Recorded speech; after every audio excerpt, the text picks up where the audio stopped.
Okay, so this is my kw.kw.com. So a couple of things here from this. My contacts, that's where you'll add your contact list. Email, this is only marketing email. This is not your normal KW email. Okay. Your marketing, that's where you'll create drip campaigns for your clients. My leads, that's when leads come in from Zillow or Trulia or any other sources that's connected, because Keller Williams has proprietary rights for your listing leads. And then my action plans, I don't even know what that is. Go to start my transactions. So you can get to DotLoop a couple ways. So the MyKW that you are at is called a one login. So that's going to access all these different resources. So from here, we're going to create a loop. So right to the right here. Create a loop. We're going to name the loop your client's last name / the year. All right, create loop. You don't want to use any of those. All right, from here, we want to select a transaction type. And this is going to help the system know what type of loop we're creating and assign fields correctly. Purchase. Select loop status, pre-offer. Okay, and then go to view details. From here, we're going to add some people. So add a person. And let's start with your buyer's names.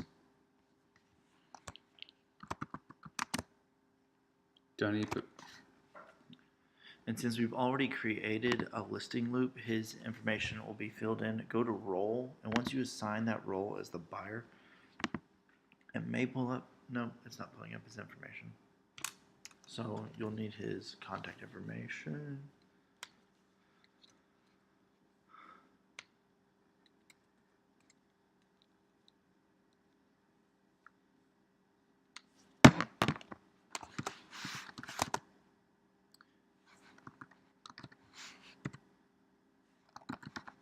So I can have this all ready to go before they make an offer on a house, right? Absolutely. So we need their street name and everything?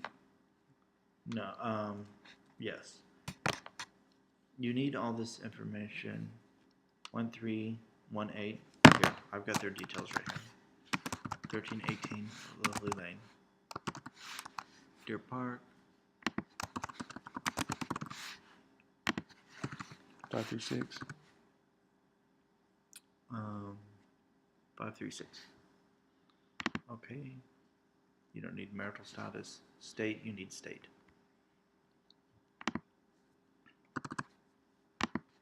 Make sure that these fields are separated. The reason you need to take the street number and separate it into the street lane is everything you add into DotLoop is going to be added to your e-edge.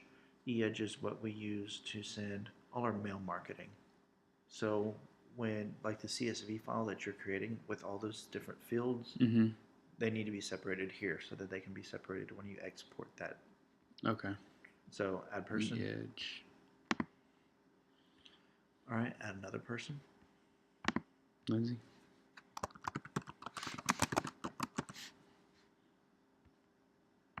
All right, just assign the role as buyer. We don't need any other contact information from her. Just create a mail merge. The two of them are one. Okay, make sure that Kevin Jones or you give the role as the buyer's agent. And then you're good. Top right, click save. Then make sure when you're using DotLoop, you never use the browser back button.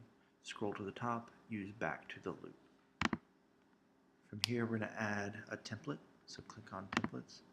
And we're going to scroll down to broker my buyer purchase. Click on that. What is that for? This is the file that has all your buying documents for any buyer. So this is every buyer's document you could ever need. So select all. What's the difference between that and a new buyer? New buyer is a template I created. Okay. But you need to know which items you need to take out. So select all. From here, you can't just go to copy. You have to scroll all the way down so that all the documents load and then copy. This is all the paperwork that we have to go That's through. every paperwork from getting a new client to getting a house under contract. There will be documents in here we simply don't need, and I'm going to show you which ones to remove. Copy. Copy. It's going to import 31 documents into your loop. Hit OK. So the most important thing, let's click on the first document, information about brokerage services. From here, now these clients have already signed this on the listing side. I wouldn't necessarily need one, but for compliance, we're going to fill this out. So sales agent, associate's name, we're going to put Kevin Jones. Where are you looking at? Right here. And then you would put /Austin Jones, but you don't put your name in right yet. Put 657148. And then email kevinallenjones@kw.com. When you use kw.com as opposed to Kevin Allen Jones. Use kw.com whenever you're doing anything that's a contract coming from DotLoop, because DotLoop is connected to your KW information. Kevin Allen Jones stuff is something we could take with us if we change brokerages. Okay. Okay. So 832 289 1531. 1531. So for some reason, this has not assigned. So click on assign field. Up at the top, click Kirk. Assign field. And see, put a date on it. Put today's date.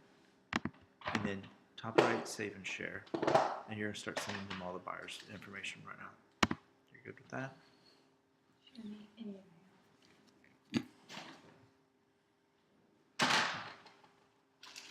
Anything else? Nope. Share with them. Didn't even open the cheese. It's like a little girl. Alright, so go use the back button. And go to residential buyer tenant representation agreement.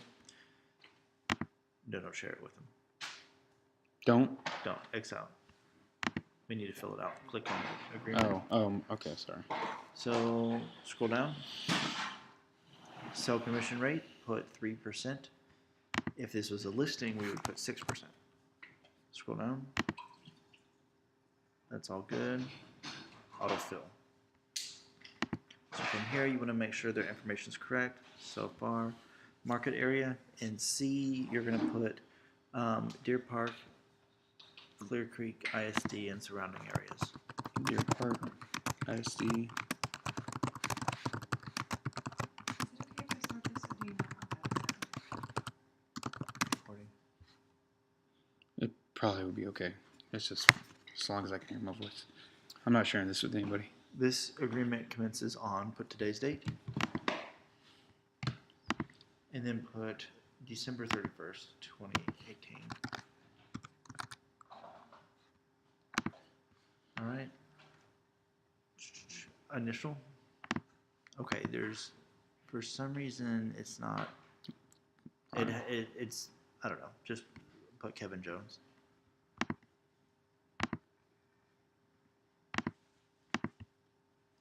Adopt and sign. All right. Scroll second page. Employer on D, put none. We always put none on any blank fields. Intermediary status, basically you may sell them a house that a Keller Williams agent is listing. Okay. If you are the agent representing the buyer, you're technically called the selling agent. There's a listing agent. You're the selling agent. But I don't click that unless it is a KW agent. You click that because you're letting them know it could be. Okay. So it doesn't matter if it is or not. Yeah. So if you're intermediary, you read all this in bold. But no, clients? does anybody opposed to that? No. Competing clients, basically you could show the house to other clients. We had 2 agents put offers on the same house on one team this last weekend. Was that okay? Yeah, one of them got it. All right, those are fine. Confidential information. Basically, their information is confidential. We can't give it to anyone. Right here, commission, it's always going to be 3%. In a rare chance that they decide to rent, check box 2 as well, but 50%. So let me check it. Oh, 50% of what? Of 1 month's rent. Okay. is what your commission would be.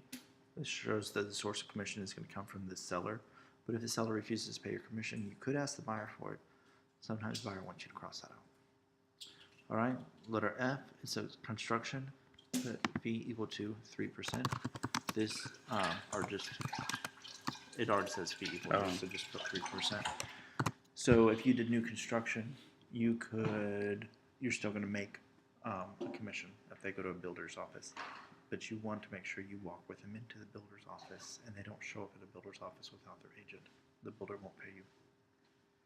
So don't let them go to new construction and loan. Click on do the initial. So other, put none. Okay, protection period, put 30 days. They say, Austin, I don't want to buy a house after all. Okay. There's really no reason for them to terminate this agreement, but 30 days gives you protection if they do terminate the agreement, or if they decide to buy a house on January 6th and your agreement ended on the 31st, you're still representing them for 30 days after the end of the agreement. County, all checks will be paid in Harris County, because that's the county that our office is in. It doesn't really matter what county they're buying in. Addenda down here, there's some things that we always send them. So general information and notice to a buyer. For your protection, get a home inspection.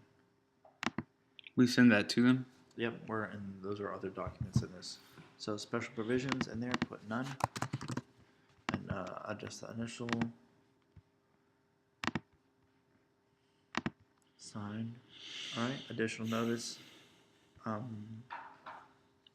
Broker's fees, sharing fees between brokers are not fixed. Basically, our commission is not mandated by anyone. It could be anything. It just happens to be about 6%. Do you, how fast do you try to get through? Because do you try to go through this with the client? No. Because I just give them basic information. like when you went over that the other day, my brain was fried. That was a lot. Broker's printed name. Go back. It's going to be Bonnie Lee Patterson. And then you would put her license number in there. I don't know what it is, but 657148.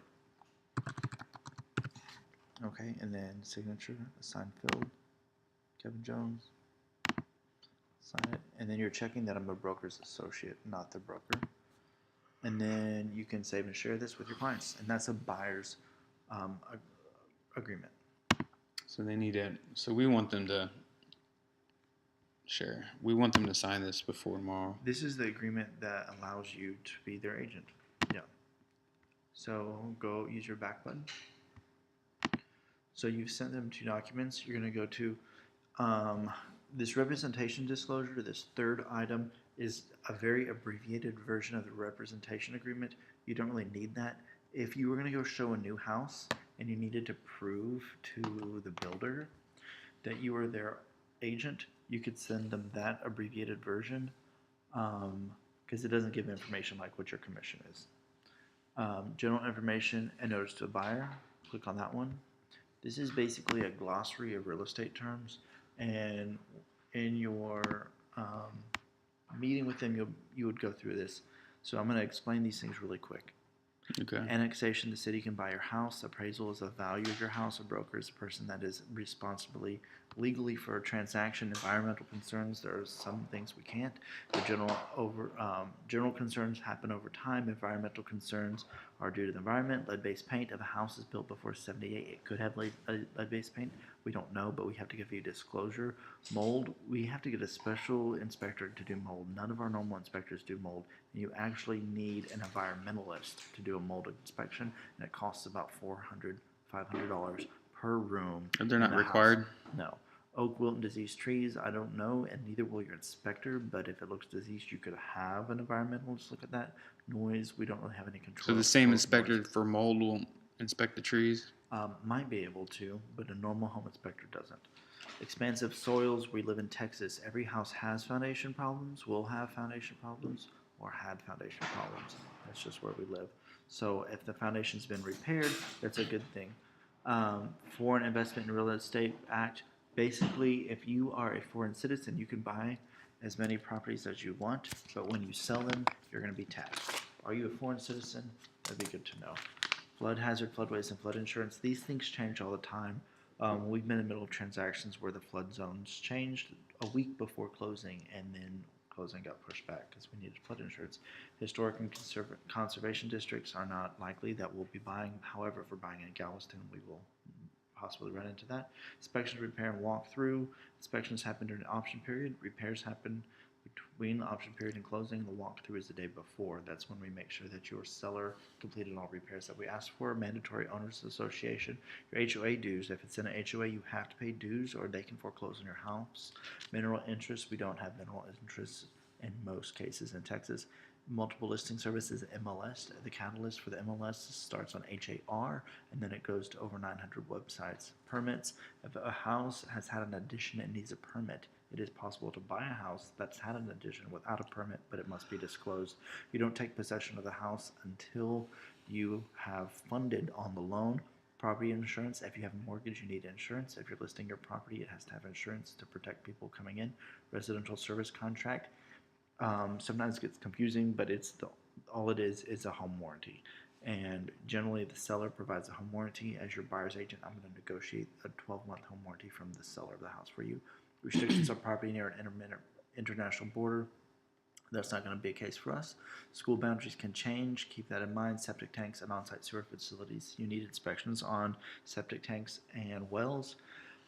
Those can get very costly. A well, a septic, and a property inspection can cost about $1,000. Sex offenders and criminal activity. While I can't tell you if there aren't any in this neighborhood, I can give you this website right here where you can look it up. Square footage may be incorrect. About half the time, square footage is incorrect at anywhere from 10 to 100 square feet, and we don't find that out until your appraiser goes in. Statutory tax districts. It may be in a utility district. Basically, utility district means the city couldn't afford the pipes under your house. So they built the house and a third-party company installed all the sewage. And the city is being taxed for that to pay it off. After about 30 years or so, you're not in a tax district anymore. Surveillance. This many times the seller is watching you while you're in the house. Keep that in mind. The survey is basically a map of your house where it sits on the land. If you have a loan, you need a survey. If you don't have a loan, you don't need a survey. If you are selling a house without a survey, most cases the buyer is going to ask you to pay for that. It's be about $450. Synthetic stucco is when they put big sheets of styrofoam against the house and then cover it with stucco, and it's hollow and it falls apart.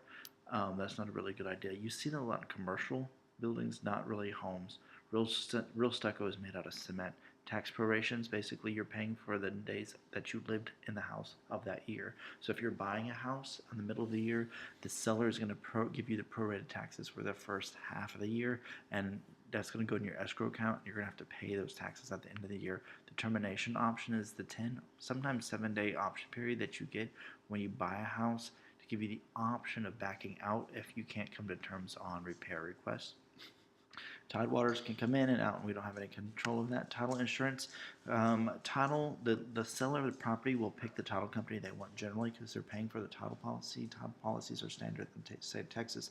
They won't be any higher or lower anywhere. The only thing different between title companies is probably the escrow fee, which is only going to change a couple of bucks, maybe $50 to the most. Utilities, you're responsible for utilities from the day you move in. Water levels fluctuate. I have no control over that. If you have a well, you need it to be inspected. And wire fraud, make sure that you communicate verbally over the phone with the escrow officer before wiring any money. If at all possible, let's do a check. Good job, Kevin. I can tell you practiced that a lot.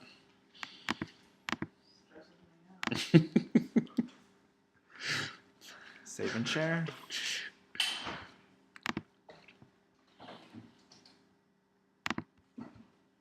You just like stand in front of a mirror and just like time yourself. I want to go. After 100 times. I probably, yeah. If you're pouring some, I would drink it. Both of them are foreign. I don't know which is which. We don't know what it is. It's all keto wine though. That's it. All right, go back. Are we still recording? Yeah. Yeah. Okay. Some of these things are stupid.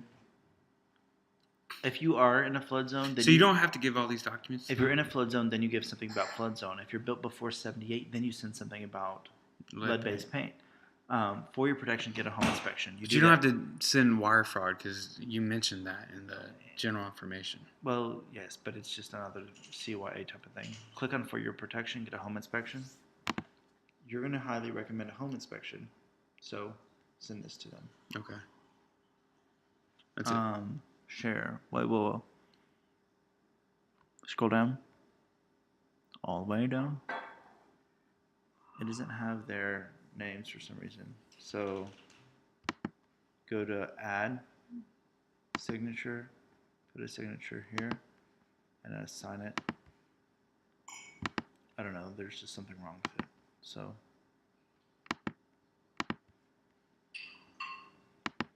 when in doubt, have them initial and sign it. Okay. Like the net sheet we did, and you saved the PDF, and we uploaded that to the loop. You want them to residential service plan option. These are home warranty options that they can choose from. Thank you so much. I've done it before. So you're just sending them. They can go to these websites and determine the coverage that they want on their house. You keep your red wine in the fridge? It recommends it. Really? Oh, it's good as foreign. If you were in an HOA, you would warm need beer and cold red wine. Go ahead. It's supposed to be like 55, but I don't have anything. I don't want my cooler, Oh. so you can let it warm up a bit before you take a sip if you prefer. I'll blow on it. No, don't do that. If you're in a homeowners association, which is most likely, you don't know the seller's information. You don't have all this information. So I'm not going to autofill. I'm just going to X out. A minimum for property subject. So this is HOA addendum. You put the city, the address, the name of the HOA. Generally, put buyer does not require delivery of the subdivision information. You know, this question was on one of the tests that I failed. Oh, good. I couldn't find this. You don't necessarily need the subdivision information. It's going to be online. And fees, put 50/50. They're going to split the fee with the buyer. They may not like that, so then determine exactly what the cost is and put half of that cost. Authorization, the seller shall pay the title company the cost of obtaining. Because if the buyer has to back out, the seller doesn't have to get it again. All right, and then you would save and share, but we're not under contract, so we're not going to save any of this. We don't have a house. Okay, so let me review because everybody always needs to get that. We need this signature bad. In order to have a client that takes them from a customer. We skipped this. I don't know why. TAR. It's a here. Click on it. Representation disclosure. It's just a smaller version of the listing. The buyer's. Autofill. Well, there's nothing to fill. What is it? This It's a is smaller basic- version of the. Yeah, it's just saying you represent the seller, landlord, buyer, or tenant. So what's the That's all. point of this? So if you gave a builder or a title company or any third party your buyer's agreement, it has your commission and it has the date that you're. Oh, so this is for a third party that might. Yeah. So if your client walks into a new build office, they can bring this representation disclosure with them. I still recommend you joining them and not letting them walk into a builder's office alone. But if you need a proof that you're their agent, this is the proof, rather than that big document. Okay. So your client needs to know, not to just show that document to people. Yes, they don't. Nobody needs to know what your commission is. Everyone knows it's 3%, but if the builder was going to give you, it used to be 3.5. maybe a long time ago. But if the builder was going to give you a 4% bonus and your commission on that thing says 3%, then they're not going to give you the bonus. Near an international border, you don't need that. Windstorm insurance for certain. Okay, so what properties are going to need windstorm? Anything in Galveston County is going to need windstorm. Special flood hazard area. Like how do I know that it needs that? I'm just telling you right now, Galveston County needs it. But I'm sure part of Harris County needs it too. Yeah. So concerning the property, either property address, flood areas, basically your house could be in a flood zone, and you're letting them know. And this is the information that's letting them know, but we don't have a property to tell them about yet. So we can't send that to them.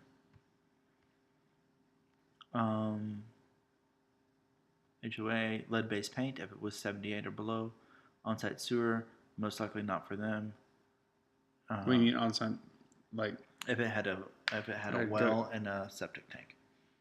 okay. Intermediary relationship notice. If your buyers were buying a Keller Williams house from our same broker, you would give them this notice, basically saying that our broker these are the agents, this is the broker, and we're all in agreement that That's only if they're from the same office, not necessarily Keller Williams somewhere else. just the same office, just so they know that the broker's making money off of both sides of the transaction.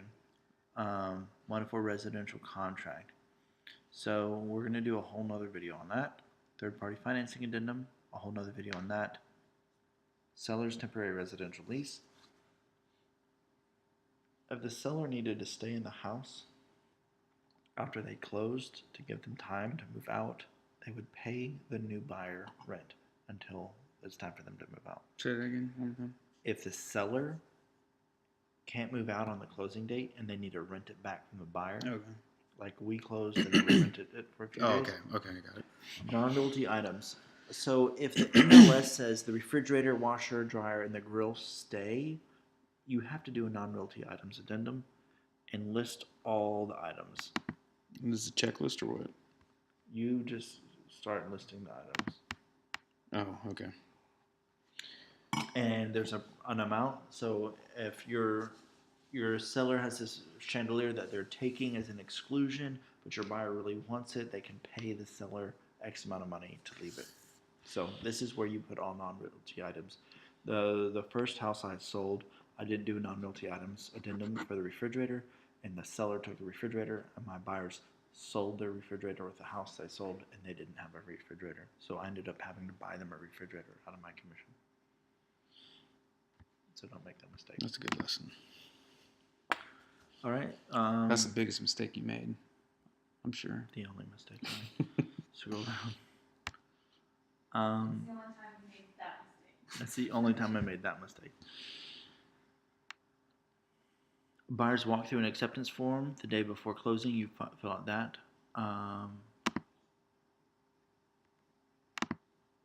Basically, the property was inspected. You walk through. When did you walk through? But they sign it. Just so they can't say, oh, the pipes burst in the ceiling and you didn't tell us about it. Okay. All right. Now, you want me to do the 1 to 4 family residential contract? Yeah. So let's do third-party financing first. You want me to start making a new video? Yeah. So this was